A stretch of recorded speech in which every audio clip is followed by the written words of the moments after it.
There comes a moment, quiet, almost imperceptible, when the noise within you begins to collapse under its own weight. The moment when your endless rehearsals of control, the anxious tightening of fate's invisible strings, simply stop. You stand in the center of your own restlessness, and for the first time you notice how much of your life has been lived trying to negotiate with the unknown. That is the beginning of this story, the moment you stop worrying and the universe begins to listen. At first, it feels like surrender, like the soft implosion of everything you thought kept you safe. Your mind, trained to solve and to manage, resists. It clings. It calculates. But beneath that surface tension, something older stirs. Jung once said, "Until you make the unconscious conscious, it will direct your life, and you will call it fate." You start to sense what he meant, that what you thought was the world responding to you was really your own shadow whispering through it. Every obstacle, every coincidence, every love and loss, all carrying the fingerprints of something inside you unseen. You begin to realize the universe has always been listening. It was your worry that made it hard to hear its reply. Worry is the mind's attempt to outshout the unconscious. It's the constant rearranging of inner furniture, hoping to hide the mess beneath the rug. You mistake it for control, but really it's resistance to being who you are in all your contradictory wholeness. Jung called this resistance the persona, the mask that faces the world while concealing the trembling complexity behind it. You wore it well, polished, adaptable, necessary. But the longer you wore it, the more it began to fit too tightly. Like a smile held too long, it became a prison of your own making.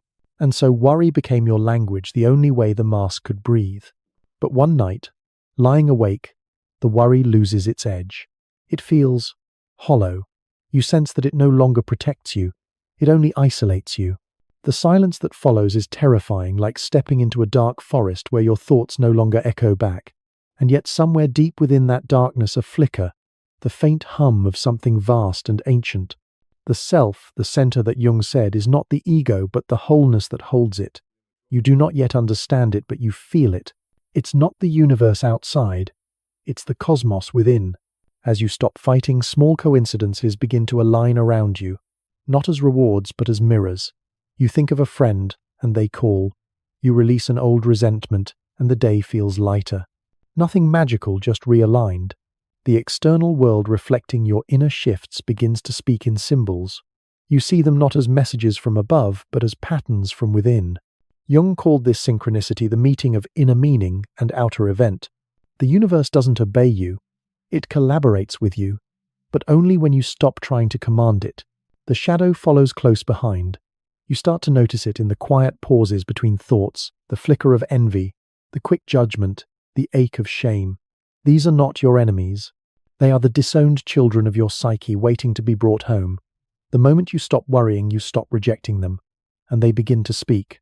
You realize how your fear of failure was never about failure itself, but about losing the illusion of worth. How your craving for approval was never about love, but about being seen through the eyes of a world that doesn't truly see itself. You start to listen to your dreams, to the quiet, irrational voices that bubble up from nowhere. The unconscious, like a patient ocean, starts sending waves toward the shore of your awareness. Images, sensations, fragments of memory, all pieces of the self trying to weave you back into wholeness. You learn that healing isn't about replacing your pain with light. It's about recognizing that the pain is the light condensed, waiting to be understood. There's a moment when you stop asking what's wrong with me and begin to ask what is trying to emerge through me. That is when the universe truly starts listening, because now you are speaking its language. Not with words, but with truth, with alignment. And yet the descent continues. It must. Every transformation passes through darkness. You begin to dream of falling, of drowning, of being lost in corridors without doors. These are not nightmares. They are messages from the depths. Jung called such dreams the voice of the self breaking through the rigidity of the ego. You wake up trembling, but also alive. Something inside you is dismantling the old architecture of control. You start to see others differently. Their masks, their fears, their frantic need for validation, not as flaws, but as echoes of your own. Compassion grows quietly. You realize that what you heal within yourself ripples outward, a subtle frequency that softens the space between souls. Perhaps this is what it means when the universe listens. It listens through others, through coincidences, through silence. It listens through the way your inner state bends the fabric of the world. Then one morning, in the most ordinary way, you feel it, that stillness. Not the kind that comes from perfection, but from presence. The river of thought still flows, but you no longer drown in it.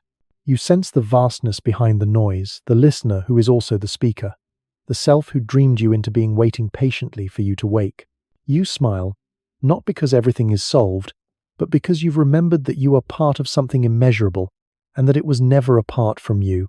You breathe differently. You speak differently. Even your silence feels full. The universe doesn't answer you with miracles. It answers you with meaning, with small gestures that say, yes, you are seen. And that's when it happens, that quiet, cosmic click, when your inner world and the outer one fall into rhythm. You stop worrying, and the universe starts listening. Not because it suddenly cares more, but because you've stopped shouting long enough to hear that it always was. The days unfold differently now. Not easier, but truer. You begin to live with an unspoken awareness that the world mirrors what you refuse to see. The anxiety that once stalked you becomes something else, a compass pointing inward. Every discomfort, every conflict carries the scent of a deeper truth. And when you follow that scent, it always leads to the same place, the forgotten chambers of your own soul. This is where you meet the anima, or the animus, the inner counterpart, the unseen other that holds the qualities you have long denied. If you are ruled by logic, it appears as emotion. If you are guided by feeling, it comes as reason. It is the unseen balance within you whispering across the thresholds of dream and desire. It arrives through attraction, through fascination, through the strange magnetism of people who awaken something you cannot name. You think you fall in love with them, and perhaps you do, but what you truly fall into is your own depth reflected in another's eyes. Jung called this the sacred work of projection. You cast what you cannot accept onto the screen of the world, and the world plays it back, hoping you'll recognize yourself. Every infatuation, every resentment, every idol, and every enemy, each is a message written in your own handwriting. You think you are seeing them, but it's really you split and scattered across the mirrors of existence. Once you see it, you can't unsee it. The lover becomes a symbol of your own unlived tenderness. The rival becomes a reflection of your buried power. Even your parents, once gods in childhood mythology, shrink into mirrors of the patterns you must now outgrow. You realize you've been conversing with fragments of your own psyche disguised as people. This realization doesn't make life colder. It makes it intimate beyond measure, because to see through projection is to love consciously. You begin to meet others not as screens for your stories, but as living mysteries, each walking their own labyrinth of shadows and light. You stop demanding that they complete you, and instead you listen to who they are beneath their masks. This is when love stops being a transaction of wounds and becomes an act of seeing. And yet awareness brings its own kind of loneliness. The world you once belonged to starts to feel paper-thin. You see the games of persona everywhere, the endless performances of certainty, the curated selves, the hunger for validation dressed up as confidence. You can't go back to pretending, but you also can't fully escape. You walk between worlds now, half rooted in the visible, half drifting in the invisible currents beneath it. At night, the dreams deepen. Sometimes they frighten you. You wake with images that cling like smoke, a staircase that leads nowhere, a voice calling from water, a child you can't reach. These are not random scenes. They are myths your soul is telling you, in its native tongue. Jung believed the unconscious speaks in symbols, not logic, and dreams are its nightly letters written to remind you who you are beneath the noise. When you stop worrying, you begin to read those letters. You stop asking, what does this dream mean, and instead ask, what is it asking of me? Sometimes it asks for courage to face what you've avoided. Sometimes it asks for compassion to forgive what you've condemned. And sometimes it asks for stillness, to simply listen to what rises from the depths, without the need to explain it. In those quiet moments, you start to feel that the unconscious isn't some dark pit beneath you, but a vast sky within you. The deeper you go, the higher you reach. It's paradoxical, but truth often is. Jung once wrote, "Who looks outside dreams, who looks inside awakes." You start to sense what awakening really means. It's not enlightenment as escape, it's illumination as embodiment. The light doesn't pull you away from the world. It moves through you, animating even your smallest gestures. You walk differently. You listen longer. You begin to sense when a conversation drifts toward falseness, when a choice feels aligned, when intuition hums beneath thought. You notice how the world responds to your inner stance. When you act from fear, resistance thickens. When you act from alignment, doors open quietly, not miraculously, but naturally, as if the path itself had been waiting for you. Still, the shadow returns. It always does. The more light you hold, the longer its outline grows. Sometimes it comes as doubt, other times as the old ache, the one that whispers you haven't changed at all. But this time you don't push it away. You let it sit beside you. You realize that the shadow isn't your failure. It's your teacher. It keeps you honest. It keeps you human. There's a moment, one you may not even notice when it arrives, when your inner battles begin to feel less like war and more like weather. The storms still come, but you no longer believe they are punishment. You start to see how every gust, every rainfall, every lightning flash is part of a larger rhythm, one that cleanses as much as it destroys. You understand that the psyche, like nature, must renew itself through chaos. The old must fall so the new can take root. And perhaps this is what the universe listening really means, not a cosmic genie responding to your wishes, but a living order that mirrors your inner evolution. When you stop worrying, you stop distorting that mirror. You become transparent to yourself. And through that transparency, the universe begins to speak clearly again. You notice how life rearranges itself around your sincerity, how honesty draws honesty, how courage attracts clarity. The outer world, once random, now feels like a dance between what you know and what you are still learning to remember. And you sense that behind it all, behind the shifting faces of joy and grief, failure and triumph, something immutable hums, steady and quiet, the self. Not the person you perform, but the being that watches it all unfold. You realize with something close to awe that the universe doesn't just listen to you. It is you listening to itself through countless forms, seeking reunion through endless stories. And as you breathe that in, your old worry feels small, a relic of an age when you mistook control for connection. You smile again, this time without irony. The silence around you feels alive. The air carries meaning. Every ordinary sound, a passing car, a bird's cry, the hum of the refrigerator becomes part of an unseen harmony. You don't need to prove anything. You only need to stay awake to the conversation that never ends. There is a strange peace that follows awakening, not the peace of still water, but of a river that has learned to flow. You've seen enough of yourself now to know that the journey doesn't end in perfection. It ends in wholeness. And wholeness is wild. It's messy, contradictory, alive. It doesn't ask you to be good, it asks you to be real. This is the quiet revolution that begins when you stop worrying and the universe starts listening. Life stops being something that happens to you and starts being something that unfolds through you. You are no longer the frightened ego trying to steer the current. You are the current itself, guided by forces older than thought, wiser than intention. But even now, the mind tries to take back control. It whispers, "Have you arrived? Have you mastered it?" And the answer whispered back from the depths is laughter, because mastery was never the goal. The goal was integration, to weave the lost fragments of the self back into the tapestry of being. Individuation, Jung called it.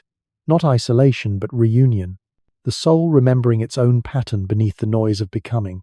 You notice how every archetype, the hero, the victim, the wanderer, the lover, has played through your life like a silent film. Each one taught you a truth about the whole.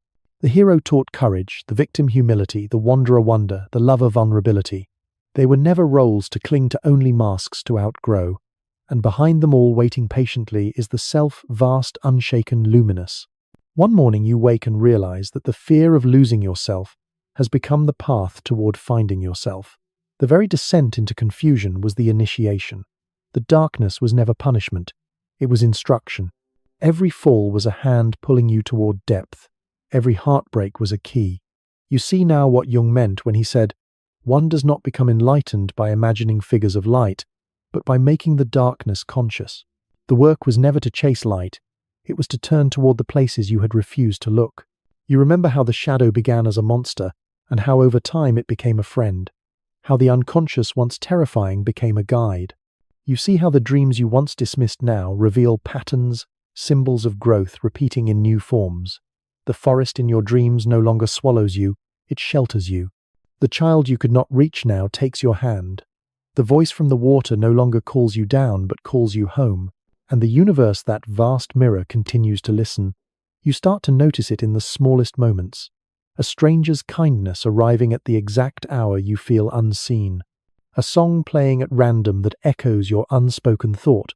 A memory resurfacing when you most need its wisdom. These are not accidents.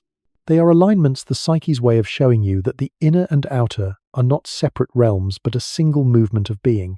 You begin to live symbolically, not superstitiously symbolically. You see how life itself speaks in metaphor, how every event carries both a surface and a soul. The rain is not just weather, it is cleansing. The traffic jam is not just delay, it is a test of patience. The argument with a loved one is not just conflict, it is the psyche trying to harmonize two truths. You live in story now, not in script. You move with awareness, not with expectation. And in this awareness you begin to trust, not blindly but deeply. Trust that the unknown is not against you. Trust that the universe's silence is not absence. Trust that the unconscious, for all its chaos, is a language of meaning. You stop demanding certainty and start cultivating faith, the kind that doesn't erase fear but holds it gently until it softens into understanding. There are still storms, of course. Days when the old worry returns like a ghost tapping on glass. But now you recognize it. You see the pattern. You breathe, and the glass becomes transparent again. You realize that worry is not an enemy to be conquered, but a child to be soothed. Its purpose was never to harm you. It only wanted to protect what it didn't yet understand. You thank it for its service and let it rest. And that is when you notice quietly, astonishingly, that you've stopped searching for signs. You no longer need proof that the universe listens because you can feel it in your pulse. You don't need to ask for meaning. You are made of it. You have become what you were seeking. In this stillness, a final truth begins to dawn. The self, the true center, is not something you reach. It's what remains when everything else falls away. It's the consciousness that watches both your joy and your despair without judgment. It's the listener that never stops listening, the one constant beneath every thought, every identity, every lifetime. You sit with this awareness and realize that the universe was never waiting for your surrender. It was waiting for your attention. To listen without grasping, to see without controlling, to live without defending, this is how the divine hears itself through you. The moment you stopped worrying, you tuned back into that frequency. And now, as the camera of your life pans outward from your eyes to the sky, from the sky to the stars, you see it all differently. Every fear, every loss, every longing necessary, every shadow sacred, every silence alive. The universe listens not because you are special, but because you are part of its heartbeat. You are the echo it sent into time, returning home to its source. You are no longer trying to fix your life. You are participating in it. You are no longer trying to awaken. You are awake enough to notice that you already are. When you stop worrying, the universe doesn't suddenly start listening. It's that you finally do. And in that listening, life becomes what it was always meant to be, a conversation between your soul and the infinite, spoken in the quiet language of truth. Carl Jung once observed that the most extraordinary truths about human nature are often hidden in plain sight. He devoted his life to studying the invisible architecture of the psyche, and in doing so, he uncovered something startling. A small fraction of humanity does not experience the world as others do. They live at a depth that defies ordinary categories, and yet because their way of seeing life is so unusual, society mistakes it for defect. If you are one of these rare individuals, you've likely spent much of your life feeling like an outsider in your own story. Perhaps you've been told you are too intense, too sensitive, too complicated. You've tried to compress yourself into the narrow molds society provides, only to feel suffocated, unseen, and misunderstood. But what Jung realized is that the very traits that others dismiss as weaknesses are in fact signs of advanced psychological development. You are not broken, you are breakthrough. This is the paradox of the rare personality. To the world you seem excessive. To yourself, you sometimes feel like a misfit. But to Jung, you represent something else entirely, the next stage of human consciousness. He called it differentiated consciousness, a psychological evolution where awareness deepens beyond the habitual patterns of the masses. Less than 5% of people reach this level, and yet those who do often spend years convinced something is wrong with them. Think of the persona the mask society asks you to wear. Jung described it as the carefully constructed identity we put forward to meet social expectations. For most people, the persona is sufficient. They find safety in it, perhaps even pride. But for you, the mask has always felt paper-thin, a false skin that never quite fit. You sense that beneath it lies something vast, unnamed, waiting to breathe. When you suppress that truth, you suffer. When you allow it to emerge, you step closer to the self, the wholeness of being that Jung believed was the true goal of life. The tragedy is that most rare personalities spend years trying to live behind that mask. You might remember moments when you tried to be normal, to dampen your depth, to silence your questions, to pretend the surface was enough. But repression always carries a cost. Jung taught that the psyche rebels against falseness. It will generate anxiety, depression, even physical symptoms to alert you that your essence is being denied. What you thought was weakness was never weakness at all. It was your psyche demanding authenticity. The world, however, often resists authenticity. Rare individuals become mirrors that expose the shallow routines and unconscious habits of others. Your presence alone unsettles people who have never dared to question themselves. And so the message you receive again and again is, "You are too much." But let us pause here. Too much compared to what? Compared to a culture addicted to speed and distraction, yes, you are too much.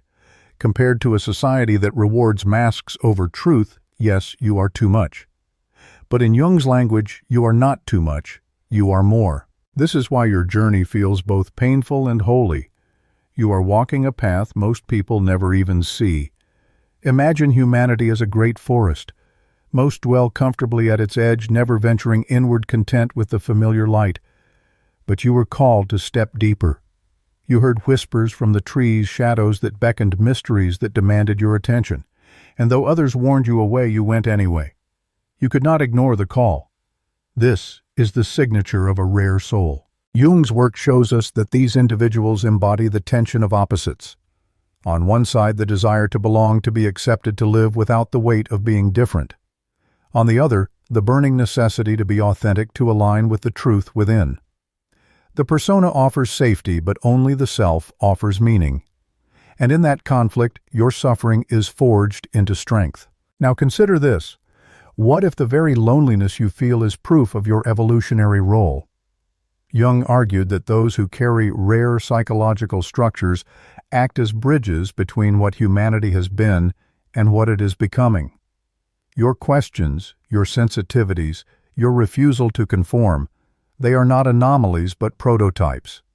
You are living evidence of where human consciousness can go. But it is not an easy path. To live at such depth means carrying intensity most cannot fathom. You may notice emotional undercurrents in a room before a word is spoken. You may feel the weight of questions that others refuse to ask. You may suffer the ache of longing for meaning when everyone around you seems satisfied with distraction. It is a heavy inheritance. Yet Jung insisted it is also a sacred one. He wrote, "The privilege of a lifetime is to become who you truly are. That privilege is also a responsibility. To become who you truly are, you must stop apologizing for your nature. You must stop mistaking your depth for damage. You must learn to see what Jung saw, the traits that set you apart are the very traits the world most needs." This is why we must now descend together into the 8 signs of psychological rarity. Each one is a mirror reflecting not only how you experience life, but also how your soul has been preparing you for the work of individuation, the process of becoming whole. These signs will not tell you who to become. They will reveal who you already are. And so the journey begins here with the recognition that you are not too much for the world. The world in its half-sleep is too little for you. You are not a mistake. You are an evolutionary necessity. What you have endured, the loneliness, the misunderstanding, the silent battles, has been preparing you for this revelation. You were never meant to fit into the ordinary. You were meant to transform it. The first sign of psychological rarity Jung discovered is the extraordinary depth with which you feel. For most people, emotions pass quickly like ripples across the surface of a pond. But for you, they are more like symphonies, layered, complex, reverberating through every chamber of your being. Where others skim the surface of feeling, you dive to the bottom of the ocean, retrieving truths that cannot be reached in shallow waters. Jung described something called affect-toned complexes, bundles of emotional and symbolic energy that live within the psyche. For the rare individual, these complexes are not faint echoes but living presences. When grief visits, it does not knock politely, it floods you, filling every room inside your mind. When joy appears, it arrives like a sunrise pouring light into corners you did not know were waiting. Each emotion is a full encounter, not a passing mood. And yet this is where misunderstanding often begins. Society mistakes your depth for instability. Too emotional, they say, or too sensitive. But Jung saw it differently. He argued that this capacity is not fragility, but sophistication. To feel with such magnitude is not to be ruled by feelings, but to be fluent in a language most never learn. Your emotional life is not an excess. It is an instrument tuned to the finest frequencies of human experience. Imagine walking into a room where everyone laughs. Most people hear only the laughter, but you notice the smile that doesn't reach someone's eyes. You feel the unspoken sorrow beneath another's forced cheer. You catch the tension in the body, the subtle shift in tone, the faint tremor of loneliness hidden behind a mask. To others, everything seems fine. To you, the air itself is charged with meaning. Jung called this access to the objective psyche a realm of shared human experience that lives beneath the personal. When you feel deeply, you are not only processing your own emotions, you are resonating with something larger, a collective undercurrent. This is why your heart sometimes aches without clear reason, why tears rise before the mind has made sense of them. You are tuned into the world's hidden frequencies. But there is both a gift and a danger here. The gift is empathy that heals. People feel seen in your presence because you notice what they cannot put into words. You can sit with someone in silence, and they sense you already understand the story they cannot tell. The danger, however, is absorption. Without boundaries, you carry feelings that are not your own. You become a vessel for the sorrows of others, and slowly you mistake their storms for your own sky. Jung warned that the psyche cannot sustain endless flooding. He urged that rare individuals must learn discernment, the ability to tell what belongs to you and what does not. Otherwise, you become the unconscious therapist of your community, silently bearing weights that were never yours to hold. And yet, the very fact that you can feel so much is evidence of what Jung called psychological differentiation. Where most people live inside a narrow band of emotion, you are capable of the entire spectrum, from grief so vast it feels cosmic to joy so fierce it seems divine. In Jung's view, this spectrum is not dysfunction, but a form of advanced perception. Think of it like light. The ordinary human eye sees only a fraction of the electromagnetic spectrum. But rare personalities are like those who can perceive ultraviolet or infrared wavelengths invisible to most. You are seeing what others cannot, and feeling what others have numbed themselves to avoid. That is not a weakness. That is evolution. Still, the world often punishes this gift. As a child, you may have been told to toughen up, to stop crying, to stop taking things so personally. But the very thing they wanted to extinguish is your genius. Jung wrote, "Everything that irritates us about others can lead us to an understanding of ourselves. For you, everything, every irritation, every joy, every grief, is a portal to understanding. Where others brush past discomfort, you linger, you listen, you learn. This is why you sometimes feel alien in your own culture. A movie scene leaves you devastated for hours, while others casually move on. A moment of kindness pierces you so deeply you cannot stop replaying it. A betrayal wounds you in places others don't even notice exist. It is as though your heart has no shallow setting. Everything reaches the bottom. But here is the truth. Jung would want you to know, your depth is not the enemy of your life. It is the foundation of your transformation. Without feeling, there is no awareness. Without awareness, there is no growth. Your emotions are not distractions from your path, they are the path. And here lies the paradox. Every descent into sorrow contains the seed of ascent into meaning. Each heartbreak carries within it a hidden key unlocking a door to greater wholeness. When you feel deeply, you are not drowning, you are being initiated. Jung understood that what others call suffering is often the psyche's way of guiding you toward integration.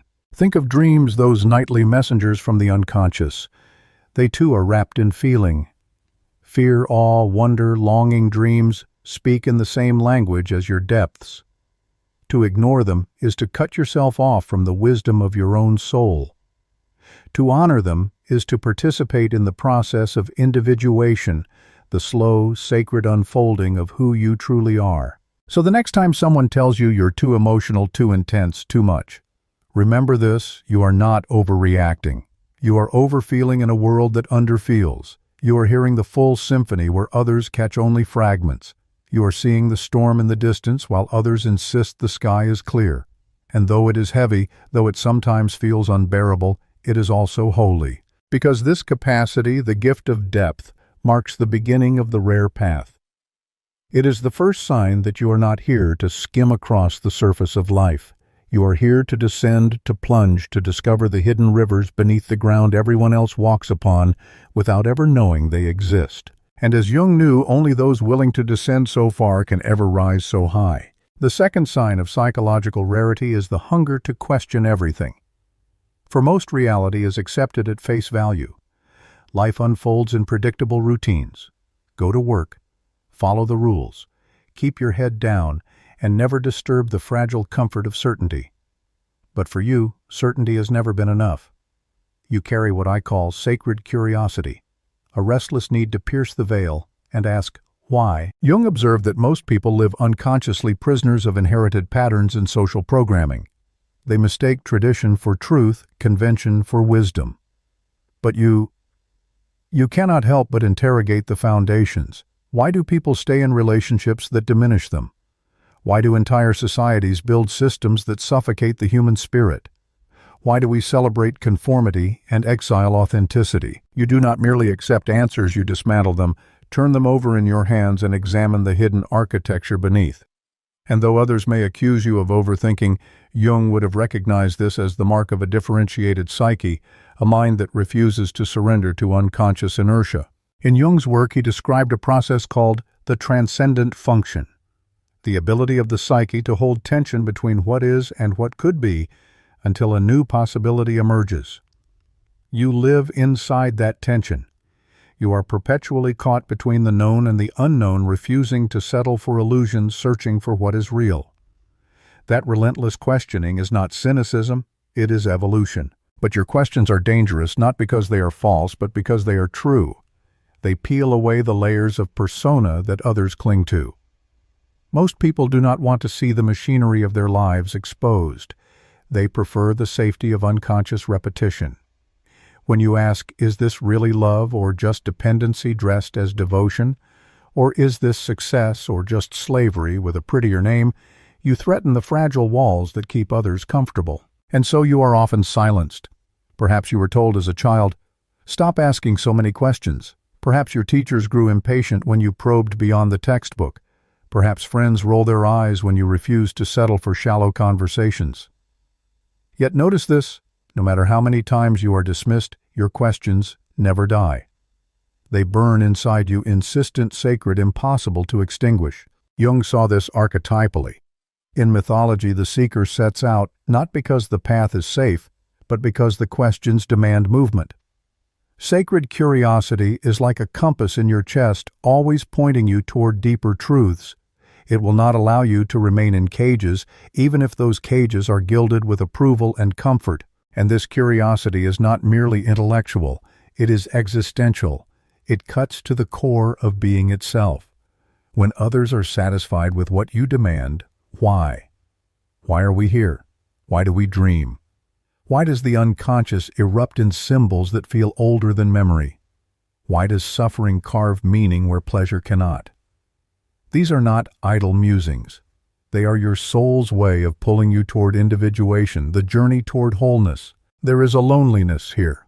Your questions can separate you from others, make you feel as though you are living in a different dimension of thought. But Jung knew that this separation is also initiation. It is the beginning of the path where the unconscious becomes conscious and where the individual begins to emerge from the collective fog. Yet curiosity carries shadow too. When untended, it can turn into endless searching without rest, a perpetual hunger that devours peace. Jung warned against inflation, the danger of believing you can know everything, master everything, contain the infinite with the finite mind. The task is not to conquer mystery, but to enter into dialogue with it, to let curiosity be not only a blade that cuts through illusion, but also a lantern that guides your steps into the unknown. Consider this: every major leap in human evolution began with someone who asked what others feared to ask. Galileo wondered if the Earth truly sat at the center of the universe.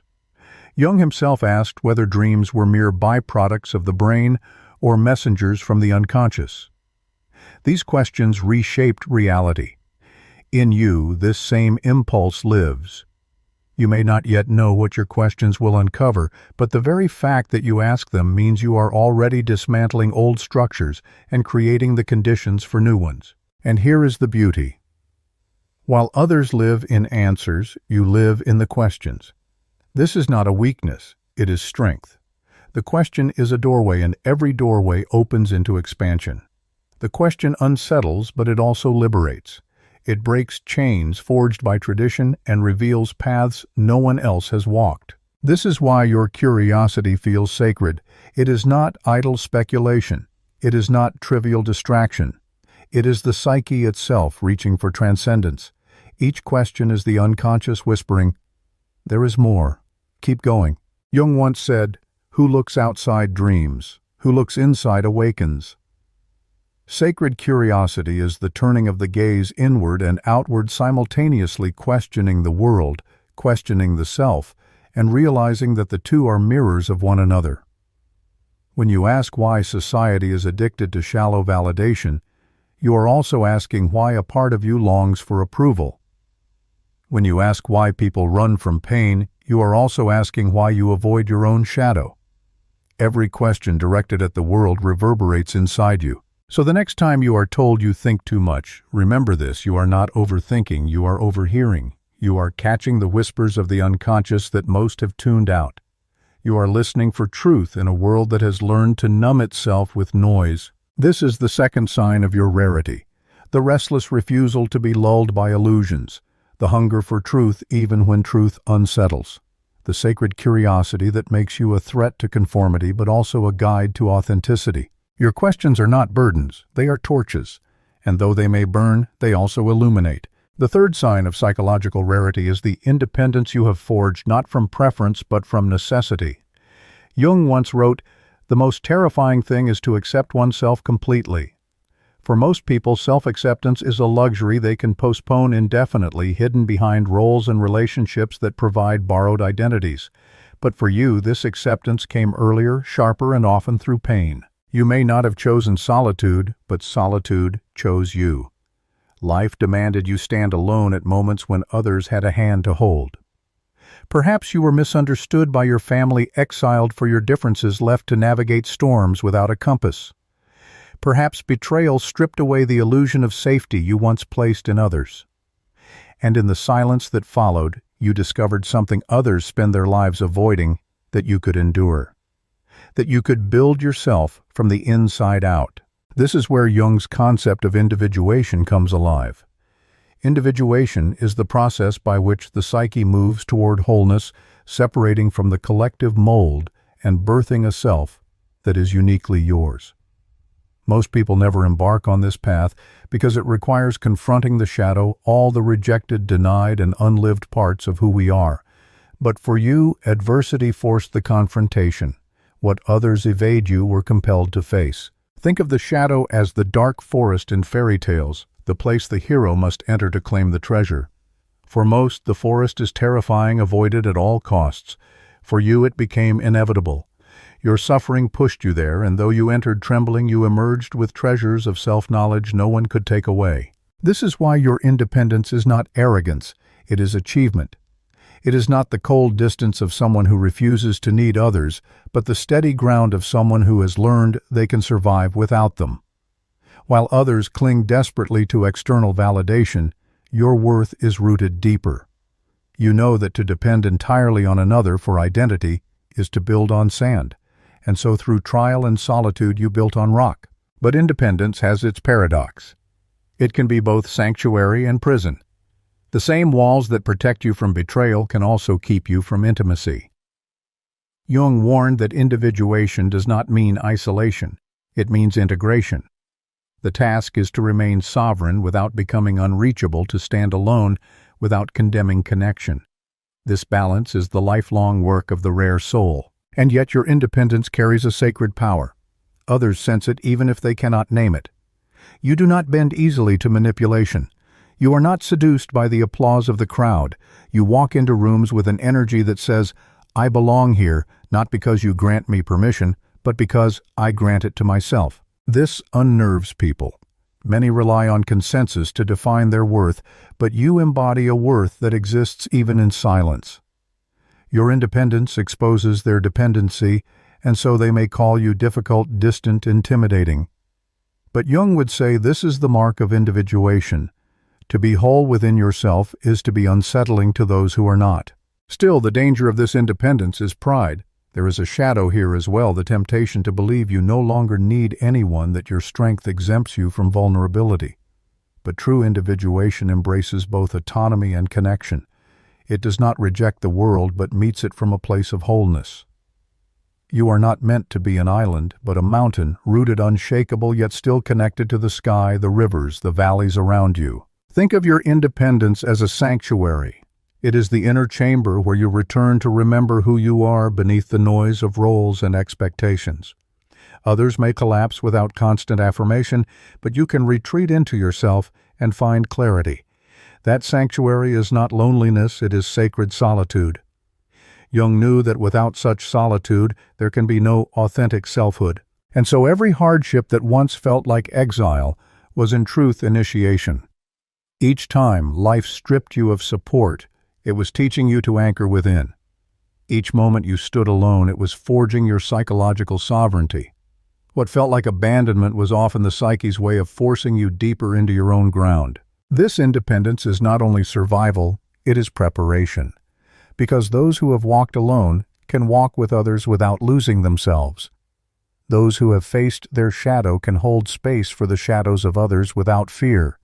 Those who have learned to stand unshaken become the ones others lean on when the storms come. So when you think back on your solitude, your nights of silence, your battles with the shadow, see them for what they were, the crucible of your becoming.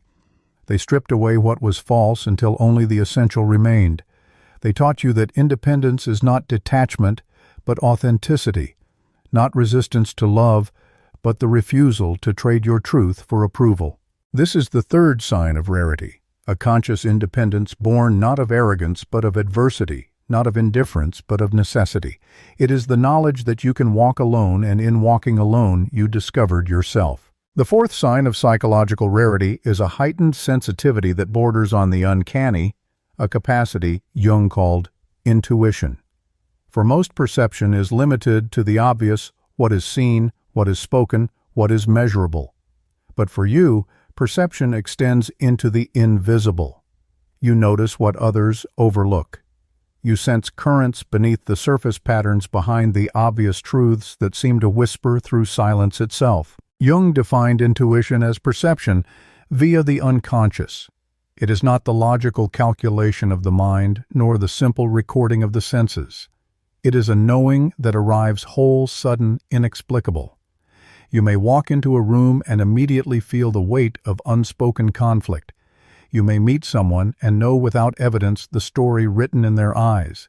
You may sense danger before it shows itself, or possibility before it takes form. This perception is not paranoia. It is not fantasy. It is what Jung called the psyche's ability to translate unconscious material into awareness. In other words, you are listening to signals that bypass the ordinary mind. Where others rely on surface cues, you are attuned to subtle frequencies, micro-expressions, hesitations, the charged silence between words. Imagine standing among trees. Most see bark and branches. You feel the pulse of the forest. This is how you walk through life, perceiving not only appearances, but the living energy that animates them. Your awareness is not confined to what is, but to what is becoming. Jung considered this the essence of intuition, the ability to glimpse potential, to sense possibilities gestating in the unconscious before they emerge into form. But this gift, like all gifts, carries its burden. Because you perceive so deeply, you often become the uninvited witness to truths others would rather conceal even from themselves. Someone tells you they're fine, but you hear the fracture in their voice. Someone insists they're happy, but their eyes betray the shadow of despair. You cannot unsee what is hidden. And so without asking for it, you become the silent mirror of other people's truth.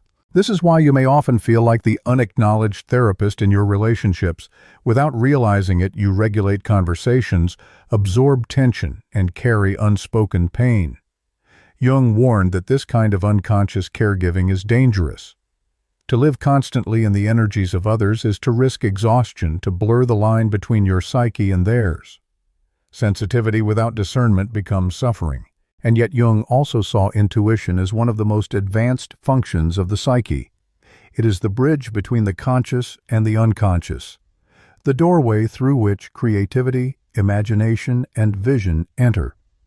He often encouraged his patients to practice active imagination, a method of dialoguing with images and symbols from the unconscious, allowing intuition to reveal meanings that rational thought cannot access.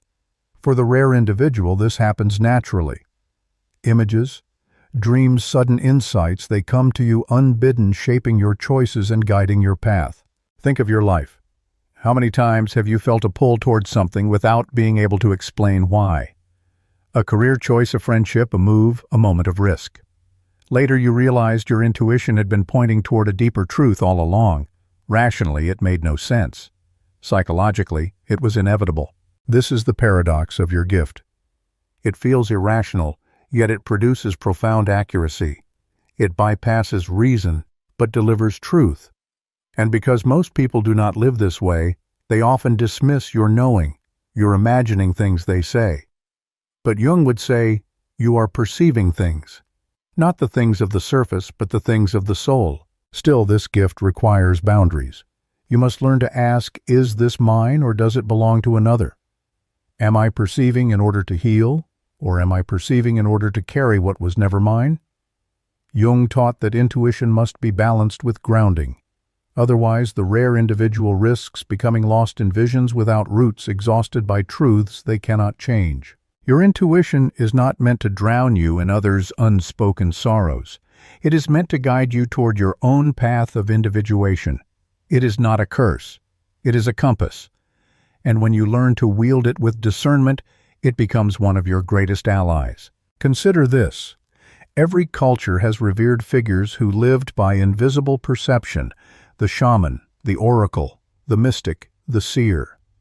Their role was not only to guide others, but to listen to the unconscious of the community itself to bring forth symbols and truths that nourished collective growth. You carry this same archetypal function. Whether you claim the role or not, your presence often awakens others simply because you perceive what they cannot. But perception is not enough. Jung insisted that intuition must be integrated into conscious life. It is not enough to feel what others feel. You must ask, what is this teaching me about myself? Where does this mirror my own shadow, my own longing, my own unfinished work? For without reflection, intuition remains external. With reflection, it becomes transformation. So, the next time you sense tension, no one names or glimpses possibilities, no one sees. Remember, this is not imagination. It is vision. This is the psyche whispering its truths before they have found form. This is the unconscious offering you glimpses of the path ahead. This is the fourth sign of rarity, a hyper-perceptive awareness, a sensitivity that perceives not only what is spoken, but what is silenced, not only what is present, but what is possible. And though it can weigh heavy, it is also what makes you a pioneer of consciousness, walking ahead of the world, sensing futures others have yet to dream. The fifth sign of psychological rarity is your unrelenting need for meaning. For most life is organized around approval, success, and the pursuit of comfort.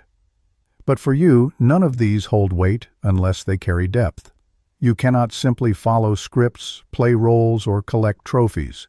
Your psyche rebels against inauthenticity, and every time you try to conform, you feel it, a quiet emptiness, a restless dissatisfaction that no amount of external validation can soothe. Jung saw this again and again in his patients. He discovered that when people live against their psychological truth, they do not merely feel bored or unfulfilled, they suffer.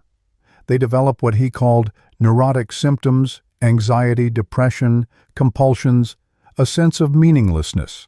The soul itself revolts against living someone else's story. And so you find yourself caught between the life you are told to want and the life your deeper self demands. This is why you cannot pretend that shallow goals matter. You cannot force yourself to find joy in climbing ladders that lead nowhere.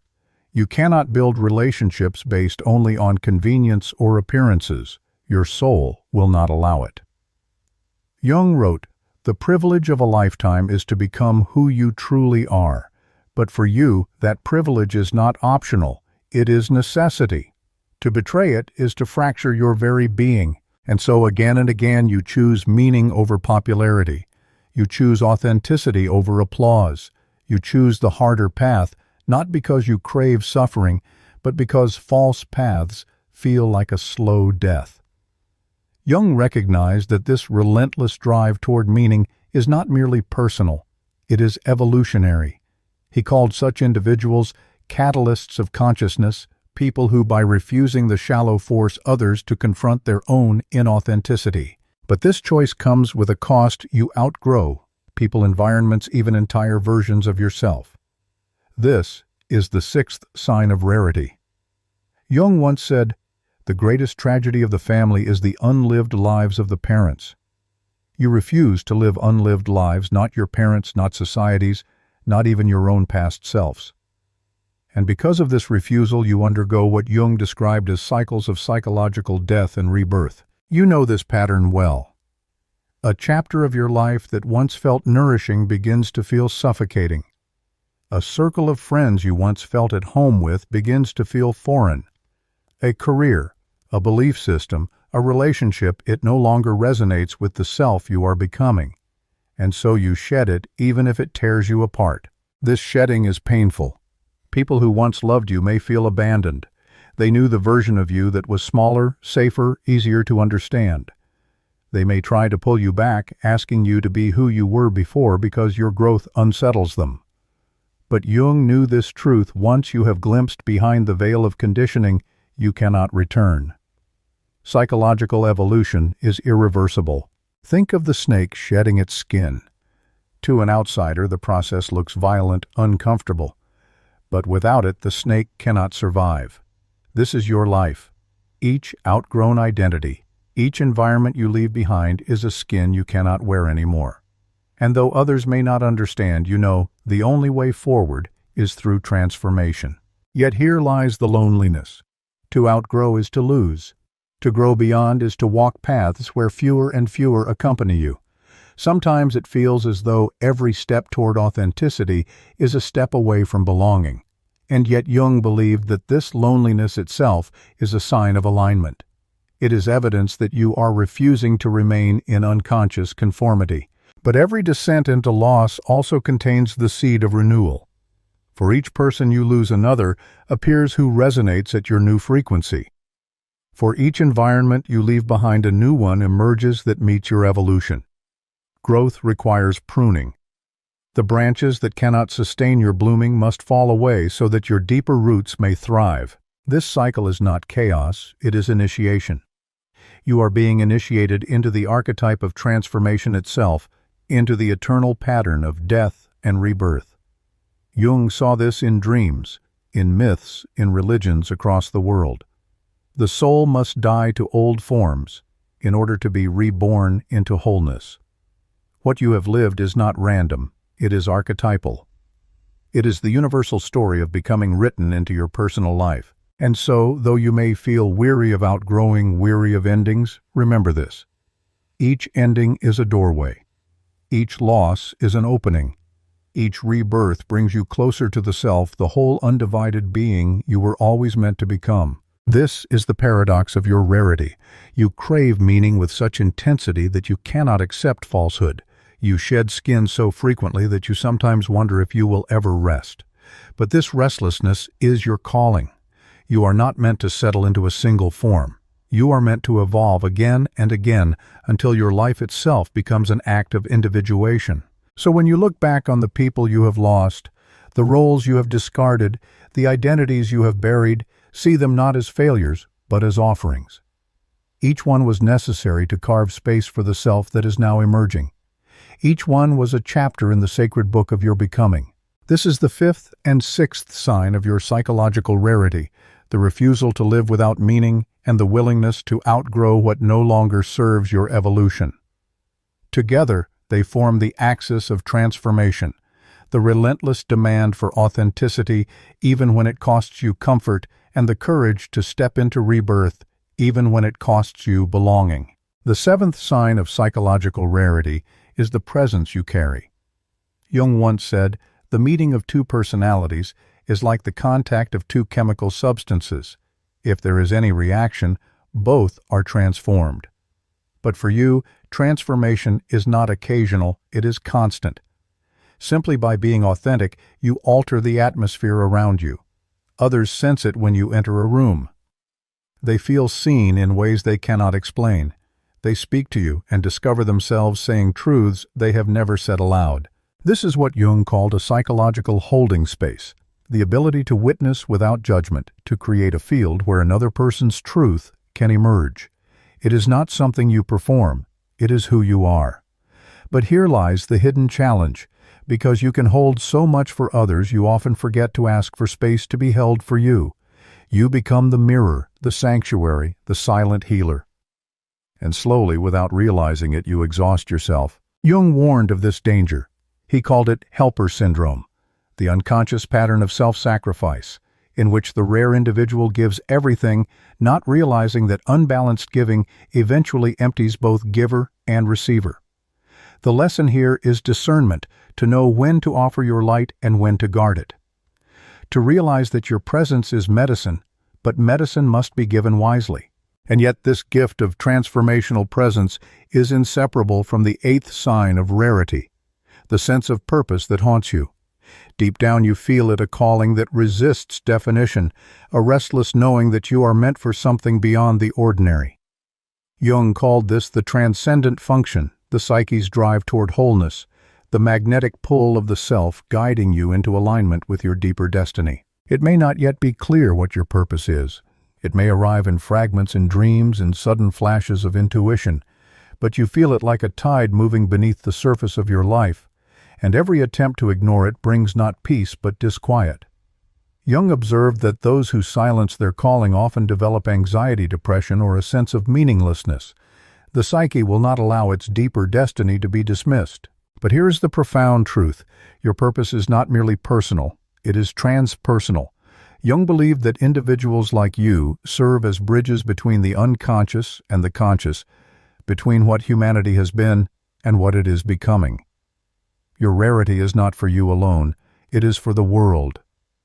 Through your depth, your curiosity, your independence, your intuition, your hunger for meaning, you carry the seeds of evolution. Yet even here, Jung offered a warning: every light casts a shadow. Rare individuals often fall prey to what he called psychological inflation. The shadow of superiority whispers, "You are better than others." The shadow of martyrdom whispers, "Your depth condemns you to suffer endlessly." The shadow of messianic illusion whispers, "It is your job to save everyone." These shadows seduce, but they are prisons. Jung insisted that individuation requires integrating them, making them conscious so they do not rule us from the dark. True psychological rarity is not superiority, it is responsibility. It is not about being above others, but about serving truth, even when it is difficult. It is not about saving everyone, but about living so authentically that others glimpse their own capacity for authenticity. It is not about suffering endlessly, but about transforming suffering into wisdom. And this brings us to Jung's final insight about rare individuals' relationships. He observed that you will often attract three kinds of people: the light seekers who are drawn to your depth but want to consume it rather than cultivate their own; the light dimmers who feel threatened by your intensity and try to shrink you into something safer; and the light matchers, those rare souls who have done their own work and can meet you as equals, honoring your wholeness without needing to possess or diminish it.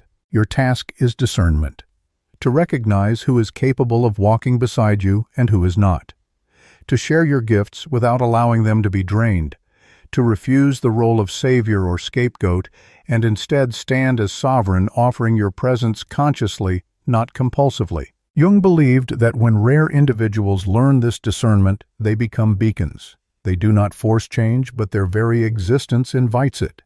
They become living examples of what it means to accept oneself completely. And in doing so, they give others permission to do the same. This is the arc of your rarity: to feel deeply, to question, relentlessly, to stand independently, to perceive, invisibly, to crave meaning, to outgrow what is small, to transform those around you, and to carry within you a calling that cannot be silenced. Each of these signs is not an accident. They are evidence of what Jung called advanced psychological architecture. And though the path is lonely, though it demands courage greater than most will ever know, Jung believed that people like you are essential for the evolution of consciousness. You are not too much. You are precisely enough to pierce the numbness of the world. You are not fragile. You are finely tuned. You are not broken. You are the breakthrough. So here at the end of this journey, let this truth settle into you. You are not simply different. You are necessary. You are not merely rare.